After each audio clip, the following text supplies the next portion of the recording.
자, 지난번에 우리가 했던 게 파동이고요. 파동은 한 지점에서 생긴 진동. 그래서 한 지점에서 생긴 진동이 뭐 하는 거냐면 퍼져 나가는 이 얘기한다. 현상을 얘기해. 그래서 한 지점에서 진동이 생기면 이 진동이 옆으로 이렇게 퍼져나가야 이걸 파동이라고 하고요.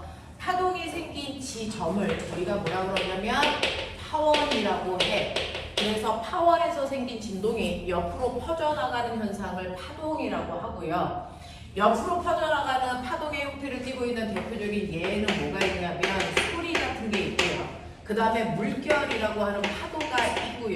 그 다음에 우리가 알고 있는 지진이 있고요. 그 다음에 안녕, 빛 같은 게 있단 말이죠. 이런 것들이 퍼져나가는 대표적인 파동의 형태인데 얘네들이 퍼져나갈 때 스스로 퍼져나가지 못하고 어떤 물질의 도움을 받아요. 그 물질을 우리가 매질이라고 해서 소리는 지금 선생님 목소리가 들리시죠? 이 목소리는 공기라고 하는 매질의 도움을 받아 옆으로 퍼져나가고요. 공기라고 하는 매질이 없으면 전달될 수 없는 거죠. 물결도요. 물이라는 물질을 통해서 전달되는 거고 지진은 땅이라는 물질을 통해 전달됩니다. 근데 파동 중에 유일하게 빛이라고 하는 전자기파만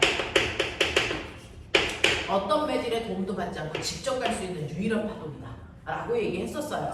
자, 그랬을 때 여러분들이 보시는 것처럼 그러면 이렇게 진동이 옆으로 퍼져나갈 때 대부분의 파동들은 물질을 통해 전달되는 거구나. 그러면 여기에 있는 물질은요, 옆으로 파동이 옆으로 전달될 때 물질 자체도 옆으로 간다 안 간다? 가니 안 가니? 안 가요. 그래서 이렇게 진동을 전달시켜주는 매질이라고 하는 아이는 단지 그 자리에서 띵 하고 진동, 떨리는 것 뿐이지 옆으로 이동하지 않습니다. 그래서 매질은 진동만 한다. 이동하지는 않는다. 그러면 여기 있는 매질은 떨렸으면 옆에 있는 매질은 어떻게 또 떨려? 그건 파동이라는 에너지가 전달돼서 그 다음 매질을 또 떨리게 하는 거죠. 그래서 이동하는 건 파동의 에너지만 옆으로 이동하면서 그 옆에 있는 매질들을 계속 진동해 가는 거죠. 그래서 자, 그렇다면 여기에 있는 매질이 떨리는 방향과 에너지, 파동이라는 에너지가 가고 있는 방향이 어떤 방향이야? 이런 것들에 따라서 우리는 파동을 뭐 할 수 있냐면 분류할 수 있었다. 파동을 분류할 때 우리가 쓰는 기준은요. 첫 번째, 여러분들이 위에서 보고 있는 것처럼 매질이라는 물질이 반드시 있어야 돼? 아니면 없어도 돼? 라고 하는 매질의 유무에 따라 나눈다면 그 중에서 위에 있는 얘네들은 반드시 매질이 있을 때만 전달되기 때문에 우리는 얘네들을 평성파 또는 역학적파라고 합니다. 그런가 하면 매질이라는 게 없어도 전달되는 빛과 같은 아이들은 탄성파가 아니기 때문에 얘를 비탄성파라고 하고 요즘은 얘는 전자기파라고 부르기도 하더라라고 하는 거죠. 자, 그런가 하면 에너지가 전달되는 방향과 매질이 떨리는 방향에 따라서 나눌 수도 있는데 그 방향이 에너지가 전달되는 그 방향으로 매질이 진동하면서 나아간다면 그래서 이걸 따라간 방향으로 두 개가 방향을 형성합니다. 이걸 우리는 조차라고 하고요. 그런가 하면 에너지가 전달되는 방향과 매질이 떨리는 방향이 이렇게 매질이 이렇게 떨려. 자, 그렇다면 수직한 방향이겠죠. 이렇게 수직한 방향으로 진동한다면 이걸 우리는 해파라고 할 거야. 그 중에서 파동의 형태 중에 종파에 속하는 아이는 소리라고 하는 음파가 있고 우리가 소리이지만 들을 수 없는 소리도 있어요. 초음파가 그렇고 그 다음에 지진파 중에 피파의 형태가 이렇게 전달되는 유일한 종파들이다. 그걸 빼 나머지 파동에 해당되는 아이들은 피파의 형태를 띌 거야 라고 얘기해 드렸어요. 자, 그런가 하면 파동이 퍼져나가는 모양에 따라서도 분류할 수 있더라. 그 모양이 한 지점에서 사방팔방으로 이렇게 동시문을 그리면서 나가는 아이들을 우리는 구면파라고 하는데 대부분의 파동은 구면파의 형태를 띈다. 자, 그런가 하면 한 지점에서 생긴 진동이 한쪽 방향으로만 이렇게 퍼져나가는 아이들을 우리는 평면파라고 한다. 자, 그 중에서 대표적인 구면파에 속하는 건 별에서 나오는 빛 같은 아이들이에요. 그래서 별빛이 이렇게 퍼져나가는 걸 우리가 눈으로 보는데요. 자, 이때 이 별빛이 퍼져나가면서 그 면적에 해당되는 부분에 에너지가 전달돼서 채워지기 때문에 거리가 R만큼 떨어져 있을 때, 2R만큼 떨어져 있을 때, 3R만큼 떨어져 있을 때 그 별빛을 관찰하면요. 면적을 채워가면서 에너지가 분산되기 때문에 거리의 제곱에 반비례하는 만큼 에너지가 전달되고 있는 거죠. 그래서 밝기가 거리가 2배 멀어지면 밝기는 4분의 1로 줄어요. 거리가 3배 멀어지면 밝기는 9분의 1로 감소합니다. 됐어. 그래서 이렇게 퍼져나갈 때 구면파의 형태는 에너지가 거리의 제곱에 반비례하는 형태로 퍼져나간다라고 하는 거였습니다. 됐죠? 이러한 파동의 형태를 띠고 있는 이런 아이들의 파동의 구조도 우리가 이해할 수 있다. 파동의 구조. 파동의 구조를 보면 한 지점에서 생긴 진동이 옆으로 퍼져나가면서 매질이 떨리는데요. 그때 횡파의 구조를 보면 에너지가 진행하는 방향과 매질이 진동하는 방향이 수직이기 때문에 매질은 그 지점에서 올라갔다 내려갔다 이런 모습을 띄어요. 이게 횡파의 전형적인 모습이라고요. 그랬을 때 가장 높을 때를 우리는 마루라고 하고요. 가장 낮은 곳을 우리가 골이라고 해서 위상을 표현할 수 있는 단어들도 있고요. 이랬을 때 중심으로부터 원래 위치로부터 가장 높은 곳에 올라갔을 때 이 높이를 우리가 진폭이라고 하는데 이 진폭이 위쪽 방향으로 2라면 그래서 마루일 때 골까지의 깊이는요. 중심으로부터 아래쪽으로 반대쪽으로 마이너스 2만큼 내려오거든요. 이런 형태를 띠면서 진동이 전달되는 횡파의 구조를 볼 수 있고요. 그걸 통해서 파동의 구조 5가지 5요소를 볼 수 있다. 그 5요소 중에 첫 번째, 너네들이 알아둬야 되는 게 파장이라고 하는 게 뭔지를 이해할 수 있어야 되고요. 두 번째는 주기라고 하는 아이. 그 다음에 세 번째는 진동수라고 하는 거. 그 다음에 네 번째는 그래서 진폭이라고 하는 거.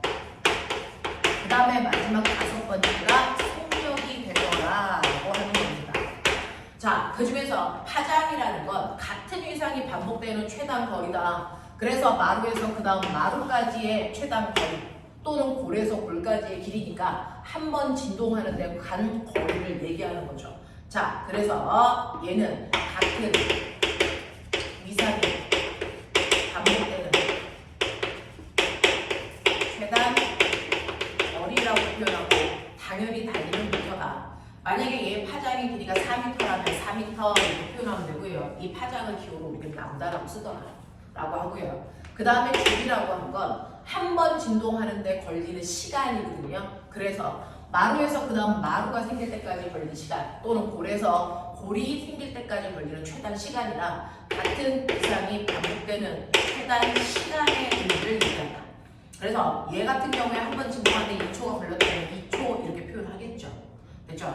자, 그 다음에 진동수라고 하는 거는 여러분들이 아시는 것처럼 진동수는 주기의 역술이고요. 그래서 주기라고 하는 건 1회 진동하는데 걸리는 시간의 개념이라면 진동수는 1초라고 하는 시간 동안에 몇 번 진동했니? 진동한 횟수의 개념을 받는다. 단위는 헤르츠를 쓴다. 그러니까 주기가 만약에 2초라면 얘 진동수는 1헤르츠다 라고 표현하는 거죠. 됐어. 자, 그 다음에 진폭이라고 하는 건 전달되는 파동의 에너지에 따라서 여기에 있던 매질들을 들었다 놨다 할 수 있는 능력이 달라지죠. 에너지가 작으면 매질을 조금밖에 못 들어요. 에너지가 크면 매질이 많이 움직이겠죠. 라고 하는 여기에 있는 매질이 움직인 최대 변이를 얘기합니다. 매질의 최대 변이고 이 매질의 최대 변이가 지금 전달되고 있는 파동 에너지의 크기에 비례합니다. 그래서 자, 그런가 하면 파동이 전달된다 그랬어요. 파동은 이동한다 그랬으니까 얼마나 빨리 갈 수 있어 라고 하는 파동이 전달되는 속력은 똑같이 모든 속력은 시간분의 이동한 거리니까 파동에서의 시간은 주기고요. 이동한 거리는 파장이잖아요. 그래서 주기분의 파장으로 계산할 수 있더라. 근데 주기분의 1은 진동수이기 때문에 실제로 파동에서의 속력은 F 람다라는 방식으로 훨씬많이 사용된다 라고 하는 거 기억해 두시고, 이러한 파동의 속력은 뭐가 결정하니? 똑같은 빛이라도 빛의 속력이 빠를 때도 있고 느릴 때도 있어요 라고 하는 파동의 속력을 결정하는 거. 파동의 속력은 그 파동이 전달되는 매질의 도에 따라서 종류에 따라서 결정되는 거지. 파동의 에너지가 크다, 작다에 의해 결정되는 게 아니라고요. 됐어. 자, 그래서 파동의 속력은 어떤 매질을 통과하느냐에 따라 다른데 그 중에서 어떤 매질의 도움도 받지 않는 비탄성파의 대표적인 전자기파라고 하는 아이언. 그 전자기파라고 하는 거를 한번 정리해봐 드리면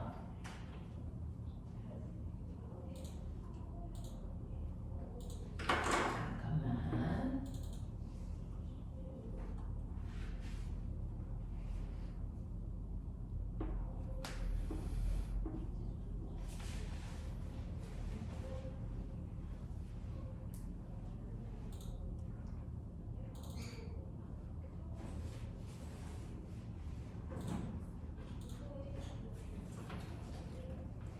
지효 다 빠졌다 그랬지?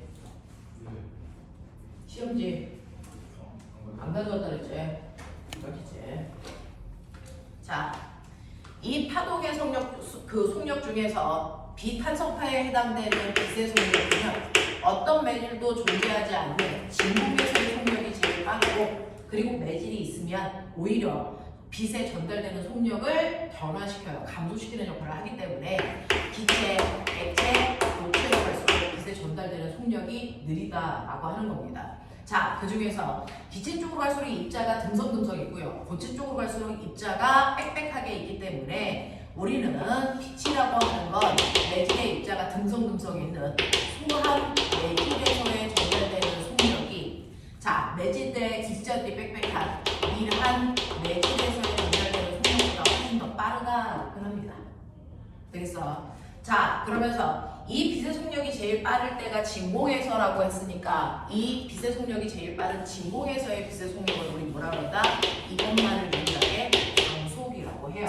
그래서 다른 속력과 구분하기 위해서 광속일 때의 속력을 표현하는 건 C라고 쓰지 V라고 쓰지 않습니다.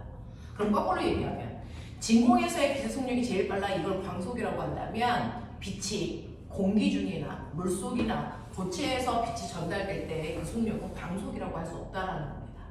그러니 햇빛이 막 오다가 지구의 대기권에 들어오면 이미 광속보다 속력은 엄청 느려지는 거예요. 됐어? 그리고 이렇게 빛이 광속의 속력으로 전달되는 진공에서 속력이 전달될 때는 이 속력을 우리는 F량다라고 계산하는데, 그 중에서 여러분이 알고 있는 것처럼 빛에는 여러 가지 색깔들을 가지고 있잖아요. 빨간 색깔, 그 다음에 초록색, 파란색 이렇게 가지고 있단 말이죠. 우리 눈에서는 빛의 색깔이 그 빛이 가지고 있는 에너지의 크기를 색깔로 환산해서 보여주는 시각세포가 있거든요.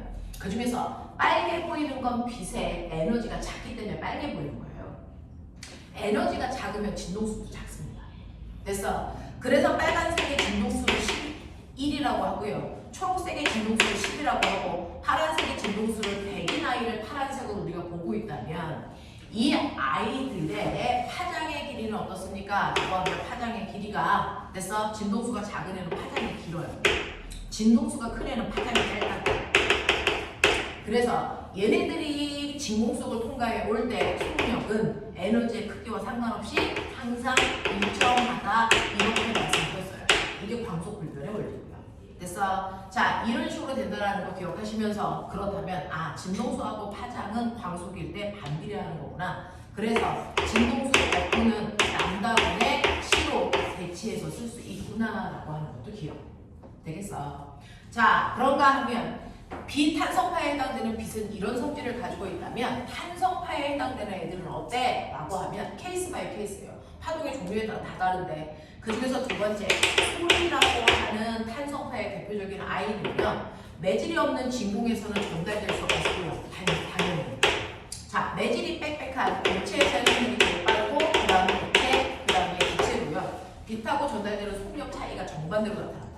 그 중에서 같은 공기 중에서도 공기의 온도에 따라서 전달되는 속력이 또 다릅니다. 또 다릅니다. 자, 그 중에서 여러분들이 알고 있는 고온의 기체에서의 전달되는 속력이 저온의 기체에서의 전달되는 속력보다 훨씬 더 빨라. 소리가 온도에 따라 공기에서 어떻게 전달되는지 속력을 계산하는 방법도 있죠. V는 331 더하기 0.6T야 이렇게 계산하시면 돼요. 그 중에서 이 스몰 t라고 하는 거 공기의 온도, 섭씨 온도를 얘기합니다.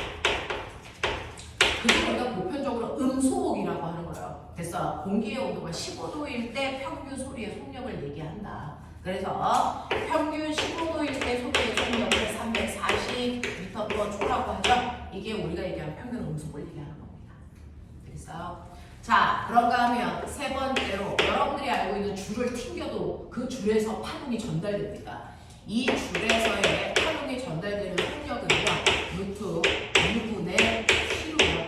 그래서 줄이 얼마나 가볍냐에 따라 전달되는 속력이 달라집니다. 줄은 가벼울수록 파동이 전달되는 속력이 훨씬 빨라지는데 이 물을 우리가 선밀도라고 하고요. 모든 줄을 1m당 잘랐을 때 그 줄이 차지하는 질량값으로 표현합니다. 되겠니? 자, 그런가 하면 T는 장력입니다. 그래서 줄을 팽팽하게 당겨져 있을 때 전달되는 속력이 제일 빠르다라고 하는 거. 그 다음에 네 번째는 물결이었어요. 이 파도가 전달될 때 물의 밀도 이런 거 상관없고요. 물의 깊이 수심에 따라 다르다. 되겠냐? 그래서 물이 이렇게 있는데요. 밑에 지형이 이렇게 되어 있다고 치자. 그러면 여기는 물의 깊이가 깊겠죠. 수심이 깊은 곳이고요. 여기는 수심이 얕습니다. 그랬을 때 파도가 일어나면 물결이 치면 그래서 수심이 깊은 곳은 빨리 전달되고요. 수심이 얕은 곳은 전달되는 속력이 느려집니다. 왜? 밑에 있는 물방울도 움직이다 보니까 자, 수심이 얕은 곳은 금방 바닥에 쓸려서 마찰에 의해서 물이 잘 전달되지 못하거든요. 속력이 느려져요.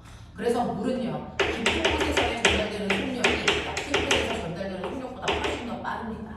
그랬을 때 속력 차이가 내 눈에 보이는데 어떻게 보이냐면 V는 F 남자인데 속력이 빨라지는 곳에서는요, 파장의 길이가 길어집니다. 진동수는 변화가 없이 일정한 성질을 갖기 때문이죠. 그래서 그랬을 때 마루와 마루를 연결했을 때 그 선을 우리가 파도의 얼굴 파면이라고 하는데 이 파면 사이의 간격이 그 파도의 한 파장의 길이를 얘기합니다. 자, 마루와 마루 사이에 연결한 선을 파면이라고 하고요. 이 파면의 간격이 한 파장을 얘기한다. 그래서 이 파면의 간격이 길면 속력이 빠르구나. 파면 사이의 간격이 좁아지면 속력이 느려지는구나 라고 하는 걸 예측할 수 있으면 된다. 그래서 이렇게 파동의 성질들은 어떤 매질을 통과하느냐에 따라서 그때그때 속력이 달라질 수 있더라 라는 얘기도 했고요. 자, 이러한 파동 중에서 그죠? 이 대표적인 이러한 파동들은 각각의 성질을 갖습니다. 파동의 성질에 대해서 우리가 설명해 드렸었거든요. 자, 그 중에서 파동은 어떤 성질을 가지고 있니? 파동의 성질이다. 파동의 성질은 4가지 성질, 크게 보면 5가지 성질까지 분류할 수 있었다라고 얘기했는데 그 파동의 성질 중에 대표적으로 빛인데요. 빛과 같은 아이들은 다른 매질을 만나기 전까지는 곧장 나아가려는 직진성을 가지고 있다. 그래서 이렇게 태양에서 나오는 빛이 곧장 나가 직진하기 때문에 가다가 방해물을 만나면 얘를 뚫고 가지 못해서 뒷부분에 뭐가 생긴다? 그림자가 지는 현상이 생기죠. 그 그림자가 지는 현상 때문에 요번에 중학교 2학년 아이들이 시험 봤던 뭐가 생깁니까?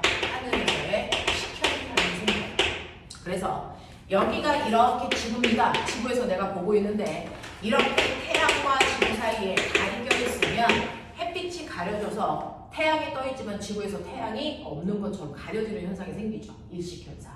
그래서 거꾸로 달이 여기 오면 지구 때문에 햇빛이 가려져서 뒤에 있는 달이 보이지 않는 월식현상도 생겨요. 되겠냐?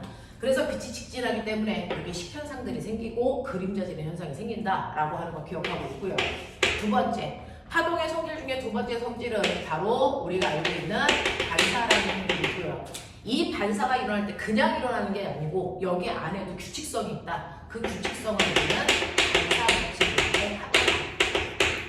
그 반사법칙은 빛이 들어올 때 생기는 입사각의 크기와 빛이 반사돼서 나가는 반사각의 크기가 같다라는 법칙이다. 예를 들어 어떤 물질에 빛이 이렇게 오다가 다른 물질을 만나면 빛이 되돌아 나가는 현상이 생기는데 이걸 반사라고 할 때요. 자, 빛이 들어간 면에 접선을 그으면 이 면에 들어간 거고요. 이것과 90도 되게 선을 그으면 이게 우리가 알고 있는 법선이라는 건데 법선으로부터 들어오는 B까지의 각도를 재라. 이게 바로 입사각이다. 자, 법선으로부터 반사돼서 나가는 각도를 재라. 이걸 우리는 반사각이라고 하는데 언제나 모든 파동은 들어오는 입사각의 크기와 반사각의 크기가 언제나 예외 없이 같아야 된다. 이걸 반사법칙이라고 한다. 그래서 입사각이 30도면 그 순간 반사각도 30도를 이룰 수밖에 없다.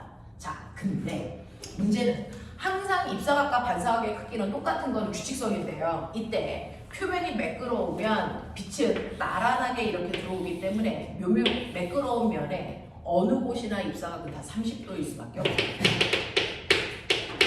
어느 곳이나 입사각은 다 똑같이 평행하게 빛이 들어오니까 30도라는 같은 각을 가져요. 그러면 거기에서 빛이 반사돼서 나갈 때 법선으로부터 반대 방향으로 30도 되는 방향으로 빛이 이렇게 반사돼서 나가기 때문에 빛이 나가는 방향이 모두 다 같은 방향입니다. 이걸 우리는 뭐라 그러냐면 이걸 뭐라 그럴까? 빛이 모두 한 방향으로 나가는 걸 무슨 반사? 네, 이걸 정반사입니다. 그래서 정반사가 일어나기 위해서는 빛이 들어간 면이 매끄러워야 된다. 그 매끄러운 면에 가장 대표적인 게 우리가 쓰고 있는 거울이 그렇다라는 얘기죠. 그래서 이렇게 매끄러운 면에서 빛이 한 방향으로 반사되는 걸 우리는 빛이 한 방향으로 나간다라고 표현하는데 이렇게 빛이 한 방향으로 나가는 게 내 눈에 보일 수는 없죠. 대신에 이렇게 빛이 한 방향으로 나가기 때문에 나타나는 현상들은 알 수 있다. 빛이 이렇게 한 방향으로 나가면 어떤 현상이 생깁니까? 주변에 빛이가 비치죠. 됐죠? 그래서 거울 앞에 가 있으면 내 얼굴이 비치는 이유가 정반사되기 때문입니다. 근데 표면이 매끄럽지 않고 이렇게 거칠다고 치자. 그러면 빛은 나란하게 오지만 빛이 들어가는 면이 울퉁불퉁하기 때문에 첫 번째 이 빛 A라는 빛은 이 접선면에 들어간 거고요. B라는 빛은요, 이면에 들어간 거고요. C라는 빛 이면에, D라는 빛은 이면에 들어간 겁니다. 됐어? 자, 그랬을 때 들어간 면과 90도가 되게 선을 그으면 이게 법선이겠죠? 이게 법선이겠죠? 이게 법선의 방향이니까 이게 법선이겠죠? 그랬을 때 법선으로부터 이루는 입사각의 크기는 다 다를 수밖에 없어요. 그러면 이때 반사돼서 나갈 때 법선으로부터 반대 방향으로 이렇게, 법선으로부터 같은 크기로 반대 방향으로 이렇게 나가죠. 자, 이렇게 나가기 때문에 빛이 나가는 방향이 다 지각각일 수밖에 없어요. 되겠니? 자, 이렇게 표면이 거칠 때 일어나는 반사를 우리는 난반사라고 했었고요. 이때 빛은 모든 방향으로 퍼져나가는 것을 봅니다. 그렇기 때문에 당연히 한 방향으로 흘러나갈 때 주변이 비치는 현상이 나타나지 않습니다. 그래서 단지 그 물체만을 우리가 뭐 할 수 있다? 볼 수 있다라는 거죠. 그래서 칠판에 있는 글씨를 보고 있는 거 여러분들 칠판에서 일어나는 난반사 때문입니다. 되겠냐? 자, 그런가 하면 이러한 반사에도요, 파동이 오기 때문에 파동은 위성을 갖고 와요. 이렇게 위성을 갖고 오다가 매질이랑 부딪혀. 자, 부딪혀서 반사될 때 그 파동의 위상 모양이 그대로 반사될 거냐 아니면 거꾸로 바뀌어서 나갈 거냐. 다시 말해, 마루로 와서 부딪혔는데 그대로 마루로 나갈 거냐 아니면 마루로 와서 부딪혔는데 오늘 위상이 정반대로 바뀌어서 나갈 거냐에 따라 반사의 종류가 또 다르다. 이때 위상 변화 없이 반사돼서 나가는 걸 우리는 무슨 반사라고 한다? 이놈의 새끼들이 진짜 내신 한번 끝나고 나서 이런 반사를 뭐라 그러니? 자유단 반사.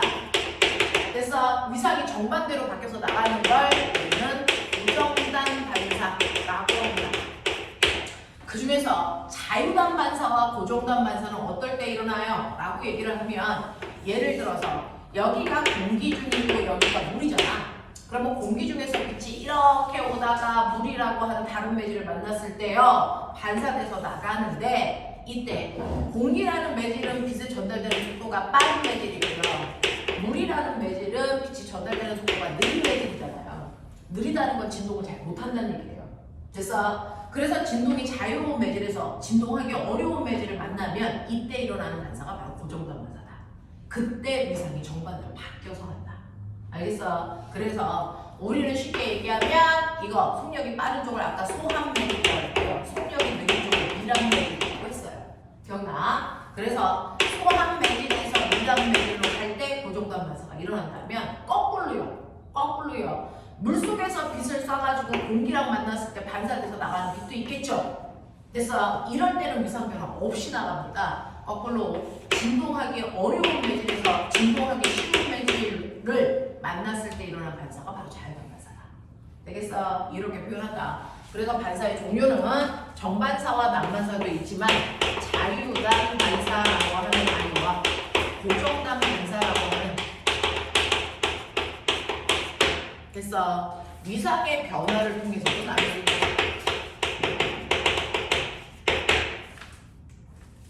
그래서 위상의 변화를 통해서 나눌 수도 있대요 라고 하는 거죠. 자, 그런가 하면 어떤 반사를 하더라도 항상 반사의 법칙은 성립합니다. 예외라는 건 없어요. 고정단 반사를 하던 자유단 반사를 하던 각도는 항상 일정합니다. 됐죠? 자, 그런가 하면 세 번째로는 굴절이라는 걸 배웠어요. 자, 굴절이라는 건 가다가 다른 매질을 만났을 때 반사되기도 하지만 물처럼 투명한 매질을 만나면요, 그중 일부는 물속으로 들어갑니다. 자, 근데 공기 중에서보다 물속에서의 빛의 속력이 느리기 때문에 빛의 속력이 달라진단 말이죠. 그럴 때는 직진할 수 없고, 자, 전달되는 방향이 꺾여 들어가는 현상이 생겨요. 됐죠? 자, 그랬을 때 다른 매질을 만났을 때 파동이 꺾여 들어가는 현상을 우리가 굴절이라고 하고, 이 굴절 됐을 때도 법선으로부터 각도를 재면 이 각도가 바로 굴절각이다. 이렇게 돼. 되겠지? 자, 그래서 입사각, 반사각, 굴절각 이런 것들이 생기는데, 그러면 얘가 꺾이는데 이 꺾임에도 규칙성이 있다는 거죠. 그 꺾일 때 규칙성을 우리가 굴절 법칙이라고 하고, 이 굴절 법칙을 얘기해준 사람이 스넬이기 때문에 과학자 이름을 따서 스넬 법칙이라고 주로 부른다. 되겠냐? 자, 그랬을 때 A라는 매질에서 B라는 매질로 갈 때요. 그래서 같은 파동이 꺾이는데 A라는 매질에서 B라는 매질로 갈 때 이렇게 하얀색 방향으로 꺾일 수도 있고요. A라는 매질에서 C라는 매질로 갈 때는 그래서 똑같은 입사각으로 쏴도 꺾이는 정도가 더 많을 수도 있죠. 이게 C라는 매질로 갔을 때, 이게 A라는 매질로 갔을 때. 그랬을 때 당연히 굴절각은 B에서 생긴 굴절각이 C에서 생긴 굴절각보다 더 커요. 그래서 하지만 굴절율이라고 하는 거, 누가 더 많이 꺾였니? 라고 하는 건 원래 가야 되는 방향으로부터 누가 더 많이 꺾여 들어갔니? 이 얘기죠. 굴절율은 C의 굴절율이 훨씬 더 큰 거죠. 무슨 말인지 알아? 자, 그러면 왜 많이 꺾이는데? 라고 하는 굴절이 되는 이유가 뭐냐는 거죠. 굴절이 되는 이유는 두 매질 간의 속력 차이다. 이 속력 차이 때문에 빛이 직진할 수 없어 꺾여 들어가는 건데, 그렇다면 더 많이 꺾였다는 건 속력 차이가 더 크다는 얘기다. 무슨 말인지 알겠어? 네. 그러니까 A라는 매질과 B라는 매질의 속력 차이보다는 A라는 매질과 C라는 매질의 속력 차이가 더 크다는 얘기다. 예를 들어 얘 매질의 속력이 60이었어요. 근데 B로 빛이 들어갈 때 속력은 40인데 얘는 30이야. 그래서 두 매질 간의 속력 차이가 얘는 20밖에 안 나는데 얘는 30나. 그럴 때 더 많이 꺾인다고요. 무슨 말인지 알아? 그래서 두 매질 간의 속력 차이에 의해 꺾이는 정도가 결정된다. 그 꺾이는 정도를 우리 굴절율이라고 한다. 알겠습니까? 꺾이는 정도를 굴절율이라고 하고, 이 굴절율이라는 건 두 매질 사이에 속력 차가 클수록 더 많이 꺾여요 라고 얘기하는 거죠. 이놈의 새끼들이 오늘 수업인 거를 유동현! 알았을까 몰랐을까?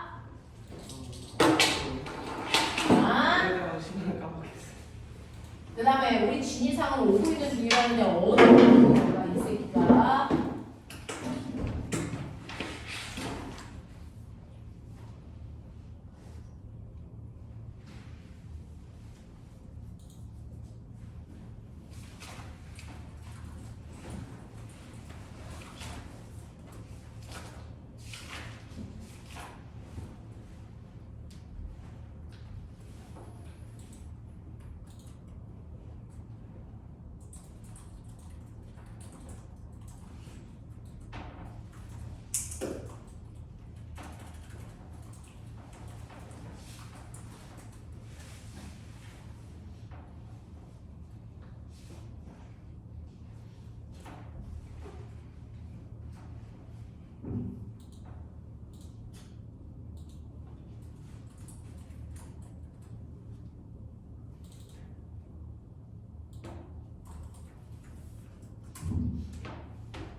도원아 과학 점수 어떻게 됐어? 일단 뭐? 좀 실수를 많이 해가지고 너 모군이구나. 이번에 모군 과학 허리였다며. 그 어려운 거 아닌데 문제를 너무 많이 잘못 봐가지고 그래서 몇 점 나온대? A인데요. A인데요. 84점.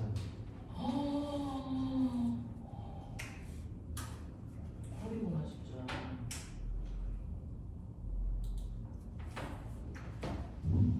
문제를 4개는 잘못 봐. 왜 그랬어? 그 안일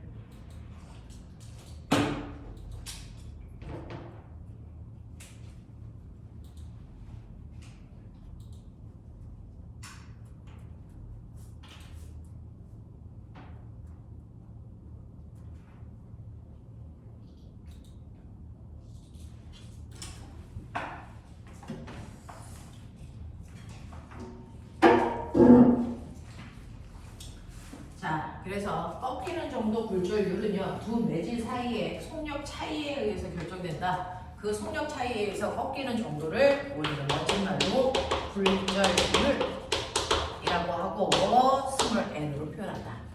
이 굴절률은요, 두 가지가 있죠. 여러분들이 알고 있는 절대 굴절률이라는 게 있고요. 상대 굴절률이라는 게 있더라. 됐어.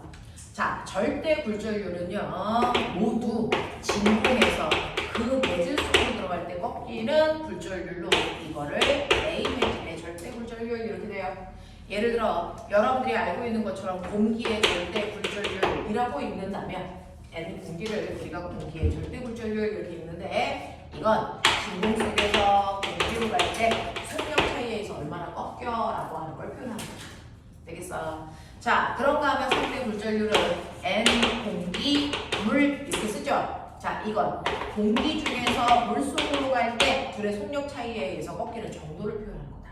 됐어? 자, 그러면 이러한 상대 굴절률을 우리가 표현을 한다면 기억나죠? 이런 식으로 여기에 공기 있어요.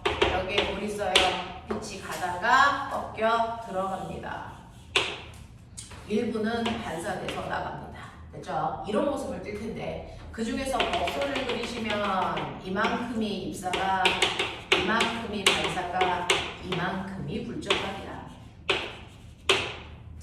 그랬을 때 공기 중에서 물로 갈 때 상대 굴절률을 우리가 구할 수 있는 방법 기억납니까? 공기 중에서 물속으로 갈 때 상대 굴절률을 구할 수 있는 방법은 두 매질 간의 속력 차이이기 때문에 공기에서의 속력과 물에서의 속력의 차이로 나타낼 수 있다. 됐어? 근데 파동의 속력은 아까 말씀드린 대로 F 남다라고 그러니 V로 구해도 되고 F 남다 값을 곱해도 된다. 이게 공기에서의 값이고 이게 물에서의 값인데 같은 파동이 전달될 때요 매질이 달라져도 진동수는 똑같다 그랬어요. 그럼 진동수는 똑같은데 약분이 되겠죠. 그러면 결국은 두 매질 간의 파장의 길이 차이가 됐어 상대 굴절률을 계산할 수 있는 또 다른 방법이다. 자, 그런가 하면 이렇게 매질 속으로 들어갈 때 각각의 각도가 생겨요. 그 각도를 가지고도 상대 굴절률을 구할 수 있다. 자, 공기에서의 각도와 물에서의 각도인데 이 각도는요 속력의 크기만큼 각도를 갖습니다. 속력이 빠른 쪽에서의 각도가 훨씬 더 크고요 속력이 느린 쪽에서의 각도가 작아집니다. 되겠어? 자, 근데 그걸 값으로 치환하기 위해서 사인 값을 만들어주면 된다. 이게 상대 굴절률 구하는 방법이고 상대 굴절률을 구하는 또 다른 방법은 절대 굴절률을 거꾸로 비율로 나타내는 것이다 라고 했던 거 기억나죠? 자, 그랬을 때 여러분들이 보시면 빛은 공기에서의 속력이 훨씬 더 빨라요. 공기에서의 속력을 10이라고 하고 물에서의 속력을 5라고 한다면 얘는 상대 굴절률이 얼마가 나오니? 2가 나온다는 얘기죠.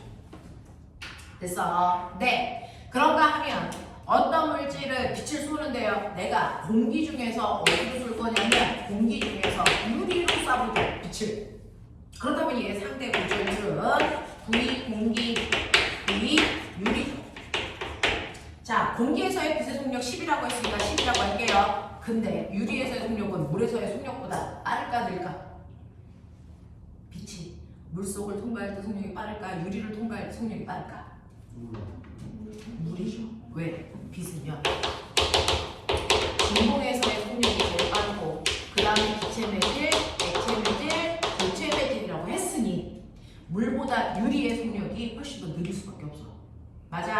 그러니 얘 속력을 우리가 2라고 하자. 그러면 이때 상대 굴절률은 얼마 나온다? 5 나온다. 이런 얘기죠. 됐어? 자, 그랬을 때 상대 굴절률의 크기 차이 보입니까? 자, 상대 굴절률이 훨씬 더 뭐해질수록 커질수록 됐어? 훨씬 더 느린 매질로 간다는 얘기다. 됐어? 그래서 상대 굴절률이 5야 라고 하는 건 공기에 비해서 유리의 속력이 5배 느려 이 뜻이잖아요. 됐죠? 상대 굴절률이 2야 라고 하는 건 공기에서보다 물에서의 속력이 2배 느려졌어 라는 뜻입니다. 됐어? 그래서 굴절률은 여러분들이 느려졌어 이렇게 나오면 느려졌어 라고 생각하시면 돼요. 몇 배 느려졌는지를 얘기하는 값이다. 됐어? 네. 그래서 상대 굴절률이 크면 훨씬 더 느린 매질로 갔다. 상대 굴절률이 작아지면 빠른 매질로 갔다. 이렇게 생각하시면 된다. 알겠어? 이렇게 되는 겁니다. 자, 그래서 이런 식으로 절대 굴절률과 상대 굴절률의 개념도 보여드렸고 그 다음에 우리 마지막으로 했던 게 전반사였습니다. 3주 전에 해가지고요. 머릿속이 초기화돼서 와가지고 됐어? 자, 우리가 했던 게 상대 굴절률 다음에 전반사라고 하는 것도 했었는데 왜 이렇게 오래 걸렸어? 오늘 수업 있는데. 진이의 과학 점수. 뭐 끝나고 말씀드릴게요. 우와, 기밀이야? 너 학교 어디냐? 저 중앙이요. 중암. 중암이 과학이 어려웠냐? 좀 어렵게 나왔어요. 중간에 비해 엄청 어려워. 자, 요번에 모근중학교는 과학 어려웠다고 소문나 불러. 근데 네가 듣기에는 어렵진 않아? 너네 실수야? 어렵진 않은데 문제를 안 읽. 문제를 안 읽고 시험 볼 수 있는 방법은 뭐가 있니? 아니 그 시험을 보러 갔는데 문제를 안 읽는 그 자랑스러운 건 어디야? 하얀달 모양이었는데 이게 문제 보름달에 월식이 적용된 거였거든요. 하얀달 풀면 답이 나와가지고 또 자, 그래도 A는 끝난 얘기죠. 일단 A만 되면. 진이, 과학 A야? 네, 그럴 것 같아요. A이면 되는 거예요. A이면. 자, 우리가 저번에 했던, 마지막으로 했던 거 전반사요. 이 전반사라고 하는 건 무슨 매질에서 무슨 매질로 갈 때? 느린 매질에서 빠른 매질로 갈 때 나타나는 현상이에요. 그러니까 대표적으로 예를 들면 물속에서 공기 중으로 빛이 거꾸로 쏜다라고 치면 됐어. 이런 식으로 물속에서 이렇게 쏘죠. 그러면 공기 중으로 가는데 느린 매질에서 빠른 매질로 가기 때문에 각도는 속력이 빠를수록 크게 생긴다겠죠. 그러니까 직진했을 때보다 각도가 더 공기 중에서 커야 되니까 빛이 이렇게 눕는다고요. 됐어? 그래서 어느 매질이 더 속력이 빠르니는 각도 보시면 됩니다. 그랬을 때 이 각도를 30도라고 친다면 이 각도가 60도라고 쳐보자. 뭐 이런 크기로 나타난단 말이죠. 물론 이렇게 굴절되기 전에 반사가 일어나기도 합니다. 반사 각도는 무조건 같아야 되는 거죠. 자, 그래서 입사각과 반사각의 크기는 같아야 되고 굴절각은 빠른 매질로 가게 되면 훨씬 큽니다. 그래서 얘는 30도, 얘도 30도, 얘는 60도 이런 느낌이야. 되겠어? 자, 그랬을 때 제가 입사각을 조금만 더 크게 할게요. 입사각을 조금만 더 크게 해서 이 각도를 40도로 했더니 반사각 당연히 40이겠죠. 근데 얘가 90도 됐다라고 치자. 뭐 이런 느낌. 됐어? 90도 됐다라고 치자. 자, 이렇게 된다면 이때 모습은 어떻게 나타나냐면 이렇게 나타난다. 되겠죠? 자, 그러면 이거보다 각도를 1도라도 더 크게 하면 41도. 그러면 반사각도 41도가 되죠? 그러면 굴절각은 93도가 될까? 아니라고 해요. 됐죠? 네. 이 굴절각은요, 안으로 들어오게 돼서 실제로 반사에서 다른 매질로 나가는 건 하나도 존재하지 않고 다시 원래 매질로 돌아오게 되는데 이 원래 매질로 들어오면서 얘가 들어올 때 반사 광선과 같은 광선을 갖게 된다. 그래서 이 각도가 93이 아니고 반사 광선으로 바뀌게 된다. 그래서 이 현상을 우리는 뭐라고 하더라? 이걸 전반사라고 한다. 이렇게 전반사를 이용해서 만든 대표적인 도구가 뭐가 있습니까? 강, 선, 무로라고 하는 말가 있죠. 그래서 광섬유는 느린 매질에서 빠른 매질로 쐈을 때, 느린 매질에서 쏠 때요, 굴절각이 90도보다 더 크게 쏴야 되죠. 전반사 일어나게 하려면.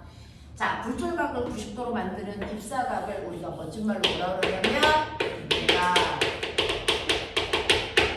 임계각보다 더 크게 쏘는 그 순간부터 모두 다 전반사가 일어나. 그래서 얘는 임계각이 30도라면 30도보다 더 크게 쏘서 전반사가 일어나게 하겠죠.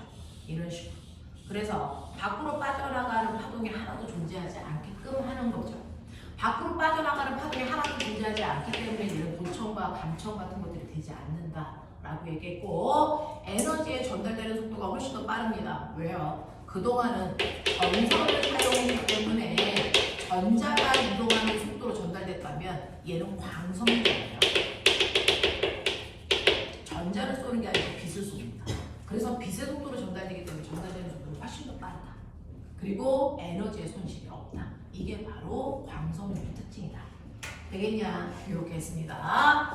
자, 그러면 여기까지의 내용이 지난 시간에 했던 얘기를 총정리해드린 거고요. 그리고 여러분들이 하나 또 기억하셔야 되는 거, 빛이라고 하는 아이는 사실은 전자기파였다라고 하는 거죠. 이러한 전자기파의 성질을 여러분들이 머릿속에 집어넣으셔야 되는데, 전자기파를 방출하는 대표적인 아이가 바로 별과 같은 천체들입니다. 자, 뜨거운 고온의 물질이 이러한 천체들은요, 너무 뜨거우면, 고체가 뜨거우면 뭐가 돼요? 액체. 액체가 뜨거우면 뭐가 되니? 기체. 기체가 뜨거우면 뭐 됩니까? 원자 속에서 전자가 빠져나가서 전기를 띠는 입자가 되죠. 그 전기를 띠는 입자를 뭐라 그럽니까? 플라즈마. 그래서 사실은 하늘에 떠 있는 별들, 대표적으로 태양이죠. 태양 같은 천체들은요, 전기를 띤 입자들로 되어 있어요. 플라즈마 상태로 존재합니다. 됐죠? 자, 근데 이 안에 있는 전기를 띤 입자들이 존재하는데, 이 태양에서는 매 순간 폭발이 일어나면서 빛을 방출하거든요. 그 폭발에 의해서 물질을 밖으로 밀어내는 힘이 생겨요. 그걸 내부압이라고 합니다. 그 물질들을 밖으로 밀어내는 힘에 의해서 가벼운 전기를 띤 입자들이 우주 공간으로 퍼져나갑니다. 그래서 우주 공간으로 전기를 띤 입자들이 퍼져나가니까 주변에 전기를 띤 입자들이 퍼져나가는 뭐가 생깁니까? 전기장이 생깁니다. 그럼 이번에 중학교 2학년 배웠어요. 전류가 흐르는 도서 주변에는 반드시 뭐가 생긴다? 주변에는 자기장이 생기죠. 그래서 전기를 띤 입자들이 뻗어나가면서 주변에 자기장이 생겨요. 그 자기장이 전기장과 90도 방향으로 생겨요. 근데 전기장의 세기가 세졌다 약해졌다 폭발에 의해서 밀려나가니까, 그래서 세졌다 약해졌다 하기 때문에 그것 때문에 생기는 자기장의 세기도 세졌다 약해졌다 세기의 변화가 생겨. 그러면 우리가 앞에서 배웠어. 자기장의 세기가 변하면 그것 때문에 또 뭐가 생긴다? 또 다른 전기장이 생긴다. 전자기 유동. 그래서 또 다른 전기장이 생겨요. 그 또 다른 전기장이 또 다른 자기장을 유발합니다. 그 자기장이 그 전기장이 또 다른 자기장을 서로 유발하면서 가기 때문에 매질이 필요 없이 서로 유발되면서 그 전자기파가 전달되죠. 그래서 이렇게 전기장과 자기장이 서로를 유발하면서 전달되는 파동의 형태를 전기장과 자기장이 파동의 형태로 전달된다. 그래서 줄여서 전자기파라고 부르는 거죠. 그래서 이러한 전자기파들이 퍼져나가는 모습을 그래프화시켜 보이면 이렇습니다. 공간상으로 퍼져나가니까 3차원 공간으로 보이시면 이런 모습이 나오겠죠. 그래서 Y축, X축, Z축 이런 모습이 된단 말이죠. 자, 그랬을 때 전기장이 이런 식으로 뻗어나간다면 이게 전기장이에요. 그 전기장에 의해서 유발되는 자기장은 이것과 90도 되는 방향으로 Z축 방향으로 이렇게 생겨나갑니다. 이렇게 생겨나갑니다. 이게 자기장입니다. 이 각도는 90도입니다. 되겠어? 자, 그랬을 때 이 전기장과 자기장이 뻗어나가는 방향이 오른쪽이야 왼쪽이야 물어보죠. 자, 이거 방향 결정하는 건 전기장 방향으로 내 손가락, 오른손을 뻗었을 때요, 내 손가락이 전기장 방향, 그리고 이 전기장 방향에서 자기장 방향으로 내 손가락을 감았을 때 엄지손가락이 가리키는 방향이 전자기파의 진행 방향입니다. 그래서 얘는 오른쪽으로 진행하고 있구나 라고 하는 걸 확인할 수 있다. 되겠어? 자, 이런 식으로 전기장과 자기장이 서로 유발하면서 전달되기 때문에 이름이 전자기파인데요. 이러한 전자기파는 세기와 방향이 매수가 바뀌잖아요. 자, 그랬을 때 전기장의 세기가 가장 셀 때 자기장이 가장 세게 유발됩니다. 그래서 세기는 똑같다. 됐어? 하지만 방향은 서로 90도 방향으로 유발된다. 이게 전자기파의 속성이다. 자, 이러한 전자기파의 에너지의 크기들이 큰 애도 있고 작은 애도 있고 에너지가 다양한 애들이 동시에 쏟아져 나와요. 그래서 전, 자, 기, 파라고 하는 아이들의 에너지의 크기에 따라 분류할 수 있어요. 자, 그 중에서 에너지가 커집니다. 자, 에너지가 큰 애가 위쪽, 에너지가 작은 애를 아래쪽으로 그리면 전자기파에서 다양한 크기의 에너지가 나오는데 그걸 인간들이 인위적으로 크기에 따라서 얘네들이 나눕니다. 이 정도의 크기는 엄청 큰 거야 라고 하는 큰 전자기파도 있고 중간 사이즈의 에너지를 가지고 있는 전자기파도 있고 작은 에너지를 가지고 있는 전자기파의 형태로 뻗어나가는 파동들이 존재한단 말이죠. 에너지의 크기에 따라 나눴을 때 에너지가 큰 전자기파를 우리는 방사선이라고 부를 거야. 에너지가 중간 사이즈인 아이들을 우리는 빛이라고 부를 거야. 에너지가 가장 작은 사이즈를 우리는 전파라고 부를 거야. 인간들이 인위적으로 나눈 거예요. 그 중에서 방사선에 해당되는 에너지의 범주 안에 들어있는 애들 중에 가장 큰 에너지를 우리는 감마선이라고 할게. 그거보다 조금 에너지가 작은 애를 X선이라고 할게.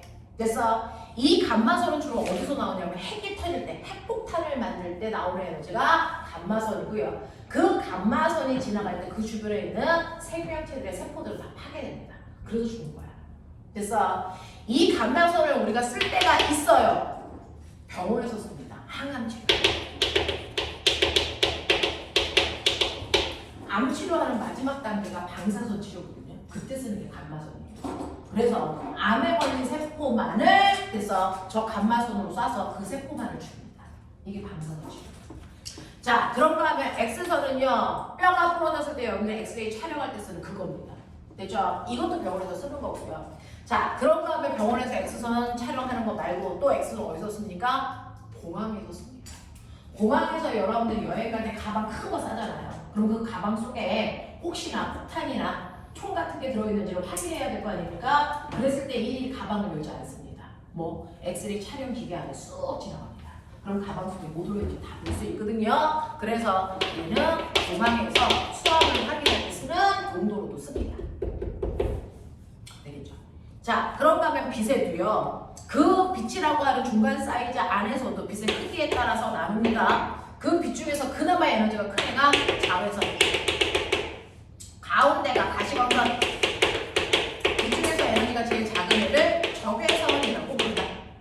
됐니? 근데 이 빛 중에서도 자외선까지는 세포에 영향을 줍니다. 그래서 오랫동안 쏘이면 생명체가 죽습니다. 근데 지구는 다행히도 자외선까지를 차단해주죠. 자외선을 차단할 수 있는 게 뭡니까? 오존층. 됐어? 그래서 얘까지를 걸러내기 때문에 지구에는 생명체가 살 수 있는 겁니다. 되겠냐? 이러한 자외선은 우리가 일반적으로 살균을 작용하는 소독용으로 주로 씁니다. 그래서 이마트 같은 데 가면요, 컵이 자외선 살균 소독기 안에 들어있습니다. 되겠어? 자, 가시광선은 물체를 보는 시각작용할 때 주로 쓰죠. 그래서 우리가 형광등을 켜면 이 교실이 보입니다. 왜? 형광등에서 가시광선 나오기 때문이죠. 되겠냐? 자, 그런가 하면 근데 형광등에서 자외선도 나오고 있어요. 그래서 집에서도 선크림 바르는 이유가 여기서 자외선 나오기 때문입니다. 되겠냐? 자, 그 다음에 적외선이라고 하는 건 바로 열작용하는 거야. 우리가 햇빛 밑에 가면 와 열나 더워. 요즘에 더럽게 덥죠. 나 어제 죽는 줄 알았어요. 우리 학원에 저 엘리베이터가 고장나서 2층에서부터 5층까지 올라가면서 무릎은 나갔고요. 땀은 비 오듯이 왔었거든요. 열나도 왔었는데 이 햇빛을 받으면 더워요 라고 하는 건 햇빛 자체가 더운 게 아니고 햇빛 속에 있는 적외선 때문에 더운 겁니다. 그래서 이 적외선이 열작용하는 거고요. 여러분들 몸속에서도 지금 적외선이 다 나오고 있어서 적외선 사진대로 눈에 몸을 찍으면 빨간불이 켜집니다. 그래서 36.5도라는 열이 나오기 때문입니다. 되겠지? 그래서 이 야간 투시경이라고 하는 거 알죠? 우리가 게릴라전 할 때요. 밤에 적진에 침투하거든요.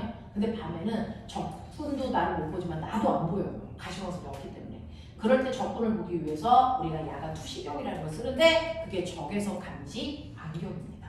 그래서 그걸 쓰면 빨간 물질, 생명체의 체온들을 감지해서 아 저기 적분 있구나 라고 해서 죽일 수 있는 거죠. 여러분 이 적외선도 어디서 쓰게요? 리모컨. 이 리모컨에서 나가는 게 적외선입니다. 자, 그 다음에 전파 영역이요. 전파에 해당되는 것 중에서 전파 중에서 가장 에너지가 큰 아이를 우린 전자레인지에 넣고 씁니다. 걔가 누구게요? 마이크로웨이브. 그래서 전자레인지에서 나오는 거. 그 다음에 핸드폰 주파수로 쓰는 거. 그 다음에 TV 주파수 영역대로 쓰는 거. 그 다음에 라디오 주파수 영역으로 만들어 쓰는 얘네들이 바로 전파고요. 얘네들은요. 파동의 에너지를 우리가 어떻게 계산하냐면 파동의 에너지는 F제곱 그 다음에 A제곱입니다. 파동의 에너지를 보편적으로 A제곱 F제곱으로 계산하고 각각의 매질에 따른 비례상수로 곱합니다. 그래서 파동의 에너지를 계산하는 방법이 F제곱 A제곱입니다. 진동수의 제곱, 진폭의 제곱. 그래서 이건데요. 그러면 에너지가 크다는 얘기는 진동수가 크다는 얘기거든요. 결국은. 자. 저 파동에서 에너지가 크다는 얘기는 진동수가 크다는 얘기야. 근데 아까 얘기했죠. 광속은 불변하기 때문에 진동수와 파장은 반비례한다. 맞냐? 그러니까 진동수가 크다는 얘기는 파장이 뭐 하다는 얘기니? 짧다는 얘기야. 무슨 말인지 알겠죠? 자, 그러면 위로 갈수록 파장이 짧은 아이들이고 밑으로 갈수록 파장이 길어지는데 파장이 길어질수록 어떤 일이 발생을 하냐면 이 파동이 이렇게 가다가 어떤 방해물을 만나면요. 파장이 긴 애들은 방해물을 잘 피해서 전달됩니다. 그걸 회전이라고 하죠. 됐어? 조금 이따 설명할게요. 자, 이렇게 가다가 파동이 가다가 방해물을 만나면 그 방해물을 됐어? 이렇게 파동이 가다가 방해물을 만났어. 방법은 두 개죠. 이 새끼를 뚫고 갈 거냐 피해 갈 거냐. 근데 그게 파동의 에너지에 따라 선택사항은 달라져요. 됐냐? 내가 에너지가 크면 피해 갈까 뚫고 갈까? 뚫고 갑니다. 그걸 투과율이라고 합니다. 에너지가 큰 애들은요. 그래서 다른 매질을 만났을 때 잘 뚫고 갑니다. 그런 아이들이 얘네들이죠. 투과율이 높은 아이들입니다. 그래서 핵이 터졌어요. 핵이 터지면 어디로 도망가니까 하이스트 건물 하고 들어와도 다 죽습니다. 왜요? 감마수는 투과율이 더럽게 좋아요. 이 건물들의 내벽 다 뚫고 들어옵니다. 그래서 핵이 터졌을 때 나를 지킬 수 있는 방법은 그 감마선이 뚫지 못하는 두께를 가지고 있어야 되겠죠. 시멘트 얼마? 1m 두께 이상이 돼야 됩니다. 그래서 그래야 못 들어요. 근데 우리 건물들의 시멘트 두께는 종이장만합니다. 그러니 굳이 핵이 터졌을 때 힘들게 뛰어다닐 필요 없어. 어디에 있든 죽어. 가만히 있으면 돼. 이런 것들이죠. 그래서 에너지가 클수록 투과율이 커집니다. 에너지가 크다는 얘기는 파장이 짧다는 얘기잖아요. 그래서 파장이 짧을수록 투과율이 크고요. 파장이 길수록 가다가 방해물을 만나면 내가 힘이 좀 없어. 그럼 얘랑 싸울 이유가 없죠. 피해가면 돼요. 됐어? 네. 그래서 그 피하는 성질을 회전이라고 합니다. 그래서 파장이 길수록 회전율이 커요. 왜? 에너지가 작으니까. 되겠냐? 그러니 아래쪽으로 갈수록 에너지가 작은 얘네들은요. 가다가 방해물을 만나면 잘 피해서 가기 때문에 통신, 전달이 잘 된다고요. 그래서 통신용으로 주로 쓰입니다. 됐죠? 네. 그래서 실제로 산에 가면요. 우리가 산악지대에 가면 라디오 주파수를 맞출 때요. FM 안 잡힙니다. AM만 잡힙니다. 왜요? 산악지대는 나무도 많고 산도 있잖아요. 근데 FM보다 AM이 훨씬 더 에너지가 작아서 파장이 더 깁니다. 그래서 잘 피해가요. 그런 방해들. 그래서 시골 같은 데 가서는 라디오를 잡을 때 FM이 아니고 AM이 잘 잡히는 이유가 얘가 회전을 잘하기 때문이에요. 아니면 이런 성질을 갖는다라고 하는 거 기억해 주시면 되죠. 이게 전자기파의 성질이다. 되겠어? 여기까지를 너네가 방학 그 내신 들어가기 전에 했어요. 자, 그러면 거기에 해당되는 문제들을 불러불러 풀어오셨을 텐데 한번 보죠. 숙제가 안 된 상태로 온 사람들이 있던데 하하. 자, 요거는 내신 기간이 있었으니까 그렇다고 칠게요. 근데 공식적으로는 185페이지까지 문제가 풀려 있으셔야 됩니다. 185페이지까지 공식적으로는 문제가 풀려 있으셔야 됩니다. 자, 그 중에서 몇몇 개의 질문들이 있는 사람들 질문을 좀 봤죠? 회전율 그런 거 네. 무조건 회전하는 거 아니고 파장이 길어서 회전할 그 확률이 높다는 거. 맞아요. 그리고 그 회전에 대해서는 파동에 지금 성질 중에서 우리가 직질했고요, 반사했고요, 굴절했습니다. 그 다음에 네 번째 성질이 회절이거든요. 그거 이제 오늘 배울 겁니다. 회절하고 간섭은. 됐니? 그래서 회절이라는 단어를 전자기파에서 먼저 썼지만 그거에 대한 얘기는 조금 이따가 설명해 드릴게요. 162페이지, 163페이지에서 혹시 질문 있을까?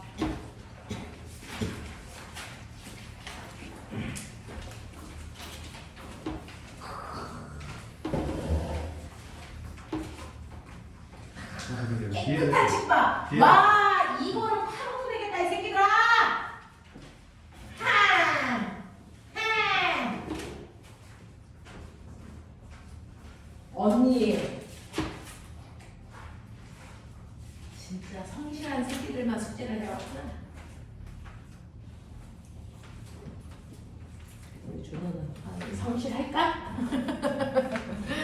자, 숙제한 사람들. 자, 보시고요. 162, 163에서 질문 없어요? 넘길게요. 자, 164, 165에서 질문 4번이요. 자, 여기에서 4번이 질문이라고 했는데, 자, 이 문제는요. 뭐냐면, 실제로 어떤 지점에서 파동이 만납니다. 그 파동이 만났을 때요. 됐죠? 예. 마루와 자, 골이 생길 수 있죠. 자, 그랬을 때 진폭의 크기, 두 개의 진폭의 크기를 뺀 값을 우리가 y축에 써놓은 겁니다. 자, 그러니까는 물질 AB가 x축상에서 거리 d만큼 떨어져 있습니다. 자, 그럼 파동이 전달되면서 A에는 마루가 생길 수 있고 B는 골이 생길 수 있어요. 그랬을 때 A에서의 진폭과 B에서의 진폭의 차이값을 y축에 써놓은 거다 이런 얘기를 한 거예요. 자, 그러면 여기에 따른 설명으로 맞는 걸 찾아보자 이렇게 했으니까 우리 4번 해볼게요. 지성이들 덕분에 이거 풀 수 있는 거다. 그렇게 어려운 문제고요. 얘는 수능에서 나와서 F를 줄인 문제예요.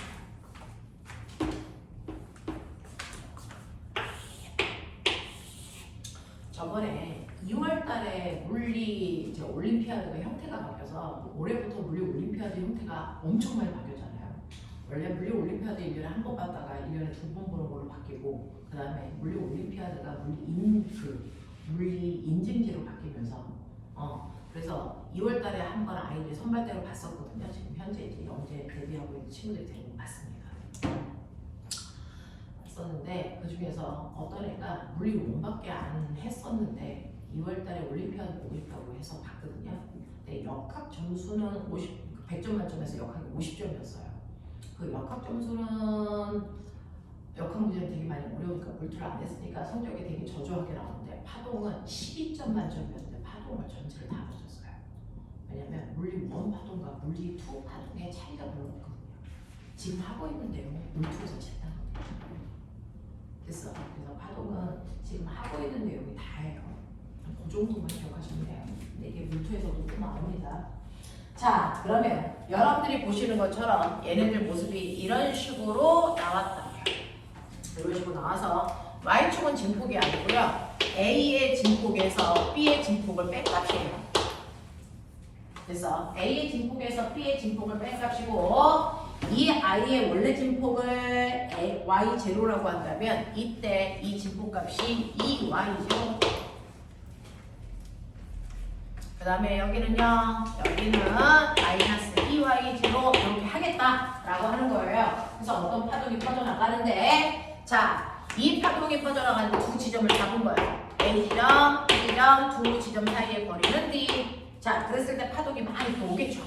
자, 이렇게 왔을 때 A와 B의 각각의 모습을 올 거예요. 그랬을 때 A라는 지점과 B라는 지점에 어떤 한 순간에 딱 봤을 때 여기 마루야. 근데 여기 마루. 그럴 수 있죠. 그러면 A는 진폭이 얼마냐면 Y0, B도 Y0입니다. 근데 이거 뺐네요. 그럼 얼마 됩니까? 0입니다. 그러니 이 0이라는 이 모습이 되어 있는 이 지점에 어떤 지점은 마루가 형성되었을 때 그 모습이다. 됐어. 또 A는 마루인데요. B는 골일 수 있죠. 이럴 때는 어떻게 나올까? 라고 하면 마루일 때 진폭이 y0라면 고릴 때 진폭은 반대 방향이니까 마이너스 y0잖아. 이걸 빼래. 그럼 얼마나 오니? 2y0. 아, 그러니까 2y0가요. A는 마루고 B는 고릴 때구나. 됐어? 이 얘기 하는 거야. 그럼 거꾸로일 수도 있죠. A가 고릴 수도 있어요. A가 고릴 때 B가 마루일 수도 있고 고릴 수도 있어. 이것도 계산해보자. B가 A가 고리면요. A의 진폭은 마이너스 y0예요. 근데 B가 마루래요. 그러면 얘는 플러스 y0죠. 그걸 빼요. 그럼 얼마나 옵니까? 마이너스 2y0. 맞아. 그래서 마이너스 2y0인 이 모습이요. A가 고리고 B가 마루된 모습이에요. 되겠어? 자, 골고리 어떻게니? 마이너스 y0, 마이너스 y0 이거 빼. 그러면 얼마 나오냐? 0 나와요. 됐어? 그래서 두 개의 위상이 같을 때가 0인 지점이구나. 됐어? 그리고 두 개의 위상이 반대일 때가 2y0구나. 그 중에서 앞에 게 마루일 때가 플러스 2y0, 뒤에 게 마루일 때가 마이너스 2y0. 되겠어? 그러면 꼬명해봐. 플러스 2y0는 일단 A가 마루야. 그랬다가 다시 2y0가 되면 A가 다시 마루가 되는 거죠. 됐어? 그래서 A만 보면 이때 마루였다가 다시 마루가 되는 거야. 그러니 이 사이의 거리가 파장일 거고 이 사이의 시간이 줄일 거야. 맞아? 이 얘기 하는 거잖아. 알겠어? 자, 그런 것들 잡아내자. 이때 X축이 시간이야. X축이 시간이야. 그러면 마루에서 마루까지의 시간을 알 수 있죠? 그게 바로 주기. 그럼 이게 주기가 얼마니? 얘 주기 얼마니? T0죠. 됐어? 그래서 이 파동의 주기는 T0예요. 그러면 당연히 진동수는 T0분의 1일 거고요. 그리고 얘는 진폭은 줬어요. Y0라고. 되겠어? 뭐 이런 것들 줬단 말이야. 자, 그랬을 때요. 여기에서 보시면 그러면 우리는 파장을 알 수 있어요? 라고 하는 건데 파장은요. 어떻게 하면 돼요? 요 사이의 거리가 T죠. 됐어? 그래서 우리는 요 지점을 A라고 하고 이 지점을 B라고 하자. A인 순간. 그래서 A가 아니고 헷갈리니까 여기를 가라고 하고 여기를 가라고 하자. 가인 없던 순간에 그래서 A는 마루고 B가 뭐였냐? 골이었죠. 그랬다가 그 다음 순간에 마루와 다시 골이 되는 거죠. 여기가 골이고 여기가 마루 이렇게 반대 위상으로 나타나는 거예요. 무슨 말인지 알아? 자, 그러면 여기에서 여러분들이 보시는 것처럼 얘가 마루가 되고요. 여기가 골이래요. 그러면 파동을 그려보면 얘가 마루인 그 순간에 여기가 골 이렇게 되는 거죠. 왜냐? 그러면 여기서부터 여기까지가 몇 파장? 파동을 보시면요. 원래 파동을 그리면 파동의 모습이 이렇게 나와야 돼요. 됐어? 자, 그랬을 때 여기 마루인 지점이 A일 때 골인 지점이 T고요. A와 B 사이의 거리가 얼마나 됐어? D라고 했잖아요. 되겠어? 그러면 얘는 몇 파장이니? 이 간격이 반 파장이에요. 됐어? 한 파장은 여기서부터 여기까지니까. 됐죠? 그래서 얘는 파장의 길이는 얘의 2배구나. 알겠어? 이런 것들을 찾아낼 수 있어야 돼요. 얘를 보는 게 제일 중요합니다. 이걸 이런 식으로 간단히 나타내서 한번 수식으로 보셔야 이해가 되는 문제예요. 되겠지? 자, 그러면 여기에 대한 설명으로 맞는 것을 찾아보세요 라고 했으니 여러분들이 보시는 것처럼 얘 진동수를 F0라고 했나봐요. 이게 F제로죠? 그럼 여기서는 기억 T0는 그랬으니까 T0는 F0분의 1가 맞는 얘기죠. 자, 그 다음에 두 번째 보시면 니은 A가 수면파의 마루에 있을 때 B는 수면파의 골에 있습니다 라고 하는 거예요. 네, A가 마루일 때 B는 골이 되겠죠. 그 다음에 D는 남자의 정수배입니까? 라고 하는 건데 한 파장의 길이 D는 남자의 정수배? D는 이게 남자의 정수배. 자, D는 남자의 정수배야? D는 이 길이 남자의 정수배가 아니죠. 알겠습니까? 요런 얘기 한 게 4번입니다. 자, 그 다음 넘어올게요. 166, 167에서 질문. 5번. 자, 5번이요. 자, 5번 보시면 그림은 매질 1에서 연속적으로 발생하는 파동이 매질 2를 향해서 진행할 때 어느 순간의 변이를 위치에 따라 나타낸 것이다. 매질 1에서 파동의 파장과 진폭은 일정하며 파동의 진행 속력은 매질 1, 2에서 각각 1과 1.5다 라고 하는 겁니다. 자, 이 순간으로부터 3초가 지났다고 치자.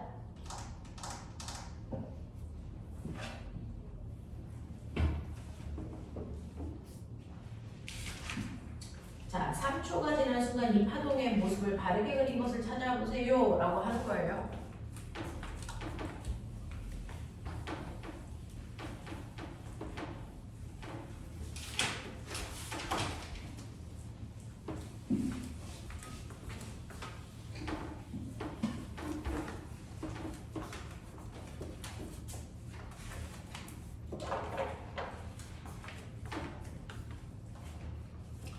자, 이렇게 매질이 있어요.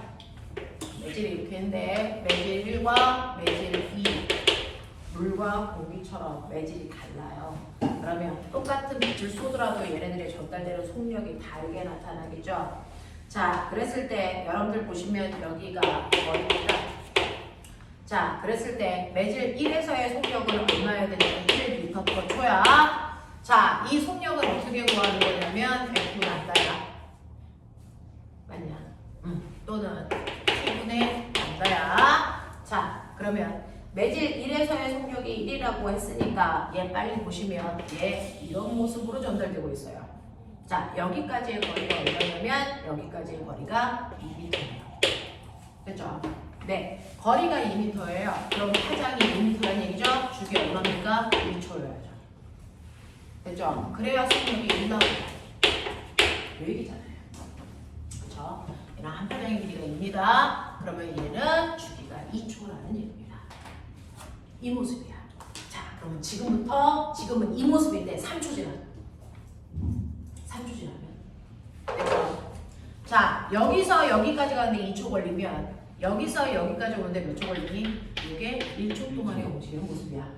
됐어? 그러면 3초면요 이 모습이 1초, 2초, 3초 이렇게 가 있는 거죠. 됐죠? 네. 그러면 이 모습이 여기 이렇게 나타나면 이렇게 다시 뒤에 오는 모습이 나타나요. 됐어? 이렇게 되는 거죠.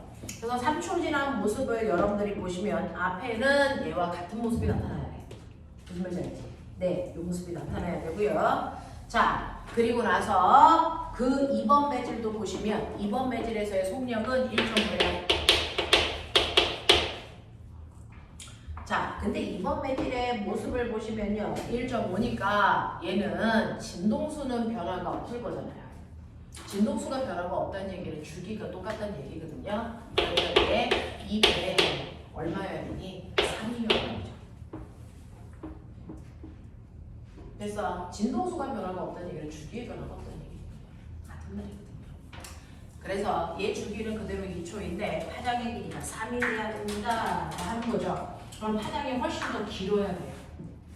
파장이 훨씬 더 길어야 됩니다. 그래서 자, 얘 모습이 됐지? 3초 후의 모습을 바르게 그린 거 찾으세요 라고 했습니다. 자, 그럼 몇 번이어야 되니? 몇 번이어야 돼? 4번이요. 그래서 이런 모습으로 나타나야 된답니다.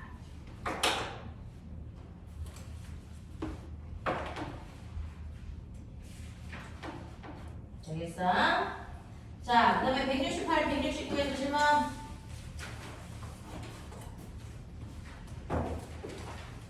없냐? 넘길게요. 자, 전반사와 광속교까지 했었거든요. 180페이지. 180, 181.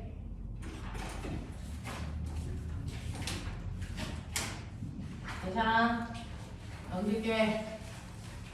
괜찮은 게 아니고 숙제 안 한 거잖아! 182, 183.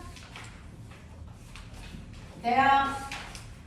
자, 184, 185. 5번, 5번. 6번. 6번. 자, 5번은 아까 선생님이 유연이랑 했었죠?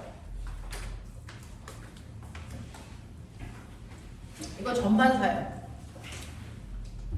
진이, 네. 넌 숙제도 안 했는데 5번. 정말 잘했어요. 이제 180. 아, 여기는 했어요. 우리 준호는 숙제를 안 해서 질문을 못 하네.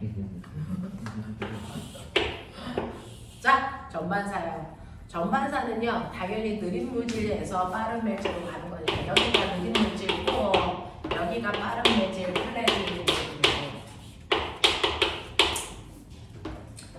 자, 얘의 굴절률 N1, 얘의 굴절률 N2 이렇게 됩니다. 자, 근데 여기에서 보시면 내가 여기서 쏠게요. 자, 공기 중에서요, 빛을 쏩니다. 공기 중에서 빛을 쏘는데 이때 이렇게 쏜대요.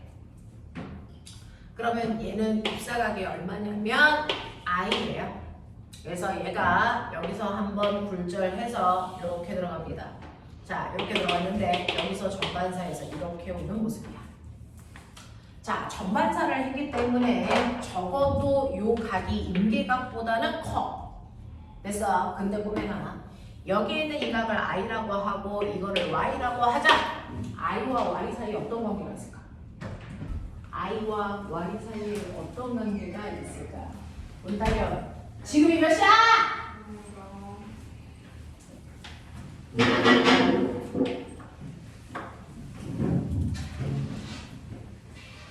서영아, 과학 점수. 1.5. 연창중 시험 요번에 어땠냐? 쉬었어요. 시험지는 아, 그렇겠죠. 자, 이렇게 됩니다. 자, 그랬을 때 꼬맹아 기하를 해봐. I와 Y 사이의 관계. I가 60도면 Y는 얼마일까? 60도. 60도? 여기가 공기 중이고 여기가 느린 매질이니까 이 각도가 훨씬 더 작겠죠. 이 각도가 작겠죠. 이 각도를 얘가 60도면 얘 얼마로 볼까요? 뭐 30도? 60도. 그러면 이 각도는 얼마가 되냐? 60도. 60도. 그러면 이거를 20도로 보면 얘 70도래. 이 정도 되냐? 그러면 얘가 70도면 얘는 얼마가 되냐?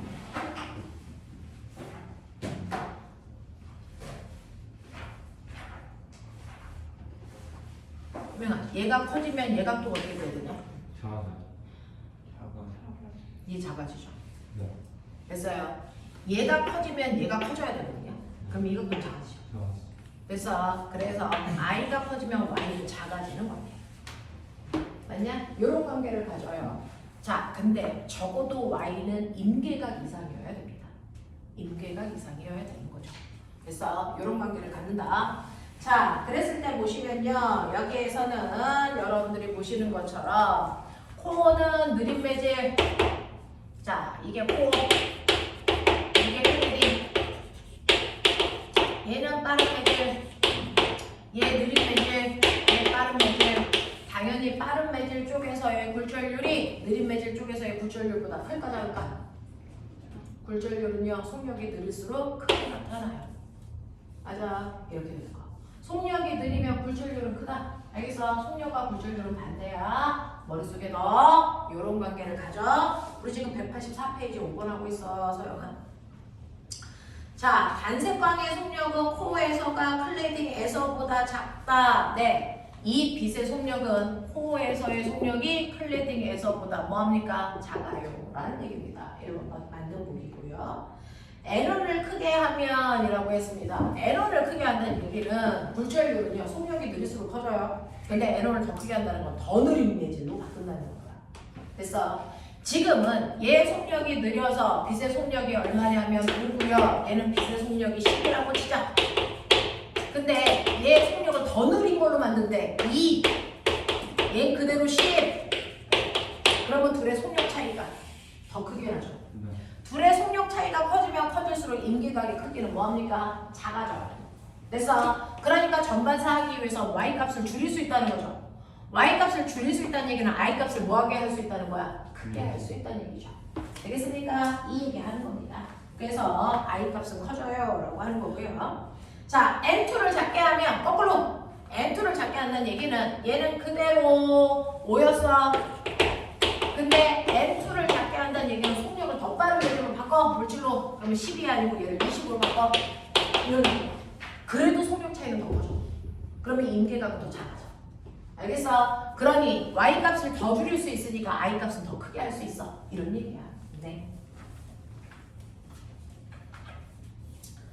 자, 그 다음에 6번 보시면 그림 가는 매질 A의 매질 A에 매질 B와 C로 만든 광선유를 넣고 레이저 빛을 쏩니다. 그랬더니 가에서는 전반사가 일어났지만 나에서는 안 일어났네요 라는 얘기입니다. 자, 그랬을 때 A 매질을 D로 바꾸었을 때 동일한 레이저를 쐈을 때 B와 C의 경계면에서의 굴절하는 모습을 나타낸 것이고 여기에 대한 설명으로 맞는 것을 찾아보세요 라고 하는 거죠. 요 그림인데요. 요 그림인데 여기가 A 매질, 그 다음에 여기가 B 매질, 여기가 C 매질. 그랬는데 전반사가 일어나 라는 겁니다. 전반사가 일어난다는 얘기는 빛의 속력이 얘가 긴 매질, 얘가 다른 매질. 그래서 요런 얘기예요. 자, 그런가 하면 두 번째 나그림은요 똑같습니다. 이제 이렇게 그려져 있는 거고요. 여기에서 빛을 쏠 건데 여기는 D매질로 가는 거야. A가 아니고 D로. 그래서 이 각도를 똑같이 I로 쏩니다.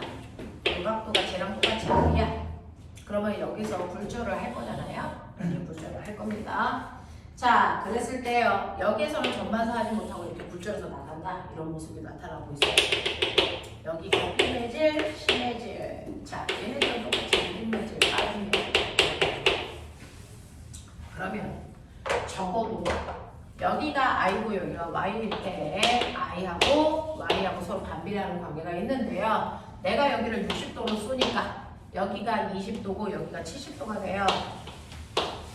근데 이 70도는 임계각보다 커요. 그래서 뭐가 일어났어요? 전반사가 일어났어요. 이런 얘기가 가요. 그치? 근데 여기에서는요 똑같이 I를 60도로 했어요. 근데 얘는 임계각이 얼마냐면 임계각이 69예요. 근데 얘는 65보다 큰 70이 됐기 때문에 전반사를 했겠죠. 근데 이렇게 쏘니까 Y 값이 65보다 뭐예요? 작아졌어요. 이 값이 63이야. 이런 느낌이야. 그러니까 얘는 전반사가 안 일어났어요. 이런 느낌이야. 무슨 말인지 알겠어? 자, 그랬을 때 여기에 이 두 각의 차이보다 이 두 각의 차이가 뭐해졌니? 작아졌죠. 그래서 네, 두 각의 차이가 작아졌죠. 요 각도가 70이면 요 각도는 20이어야 되고요. 요 각도가 60인데 요 각도가 얼마냐면 63이래요. 그러면 요 각도는 얼마여야 되냐? 요거 얼마여야 되냐? 27이어야 되죠. 그래서 그러면 우리는 여기서 느껴야 되는 게 뭐냐면 A에서 B로 올 때 각도, 그 다음에 D에서 B로 갈 때 각도를 보시면 A에서 어디로 가냐면 A에서 B로 갈 때 각도가 60이 20 됐어. 각도 차이가 40 났어. 그런 얘기야. 그치? 근데 D에서 B로 갔어. 근데 60이었던 아이가 얼마가 되죠? 27이 됐어. 각도 차이는 얼마나? 33나? 이런 얘기죠. 그 각도 차이가 많이 날 때 속력 차이가 크다는 얘기잖아요. 두 매질 사이에. 그러면 두 매질 사이에 속력 차이가 더 크게 나는 건 얘하고 얘라는 얘기죠. 그래서 아니죠. 얘하고 얘의 속력 차이가 더 크다는 얘기죠. 그러면 B보다 그래서 됐어. 네, 속력이 빠른 게 A와 D가 더 빠른 건 맞는데 누가 더 속력이 더 빠릅니까? 각도 차이가 큰 애가 훨씬 더 속력이 빠르고 A가 빠르고요. 그 다음 누굽니까? D고요, B고요. 이렇게 된다는 얘기죠. 되겠어. 그래서 A보다 느린 매질로 바뀌었구나 라고 하는 걸 알 수 있어요. 네, 이런 것들을 비교해서 보십시오. 자, 그럼 여기에 대한 설명으로 옳은 것을 찾아보세요 라고 했었는데 자, 보시면 레이저빛의 속력은 A에서가 D에서보다 크다. A가 D에서보다 크다. 맞는 얘기고요. 굴절율은 B가 C보다 작다. 굴절율은 B가 더 커야죠. 느린 매질이니까. 그 다음에 틱은 나에서 B에 입사하는 입사각을 세타라고 하고 90도보다 작게 하면 B와 C의 경계에서 전반사가 일어난다 라고 했어요. 맞아 틀려? B에서 입사하는 입사각을 세타보다 크게 합니다. 나에서 입사하는 값을 세타보다 크게 해. 야, 이거를 더 크게 하면 Y값은 뭐 해줍니까? 작아지죠. 그러면 인계각보다 작아지니까 전반사가 일어날 수는 없어요. 됐어? 이런 얘기 깔끔하게. 그래서 이런 것들이었어. 넘어가. 자, 그 다음에 지금 전자기파에 대한 얘기 했어요. 자, 이 전자기파에 해당되는 얘기는 잠깐만 끊었다가 해드리고요. 오늘은 간섭하고요. 그 다음에 강준효과에 대한 얘기까지 해드리고 끝낼게요. 그럼 파동은 끝납니다. 되겠어? 자, 10분만 끊었다가 할게요.